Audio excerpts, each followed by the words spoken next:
महाराष्ट्राचा आवाज सामान्य जनतेचा। शेवगाव तालुक्यातील बोदेगाव येथे हॉटेल राका समोर दिनांक 20 जून 2025 रोजी सकाळी 8 वाजता एक इसम मृत अवस्थेत आढळला होता।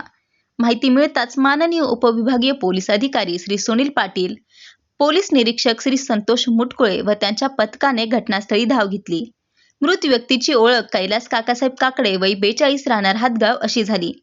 तपासात समोर आले की मयत कैलास यांस दारूचे व्यसन होते आणि उसनवारीमुळे अलीकडेच त्याने अर्धा एकर शेती विकली होती।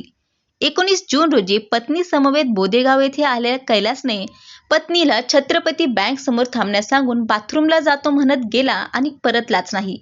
दुसऱ्या दिवशी त्याचा मृतदेह रस्त्यालगत आढळला।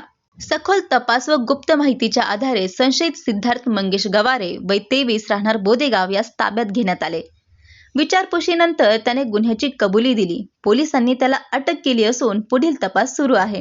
ही कारवाई माननीय पोलीस अधीक्षक श्री सोमनाथ घारगे, अपर पोलीस अधीक्षक श्री प्रशांत खैरे आणि उपविभागीय पोलीस अधिकारी श्री सुनील पाटील यांच्या मार्गदर्शनाखाली पोलीस निरीक्षक श्री संतोष मुटकुळे यांच्या पथकाने केली।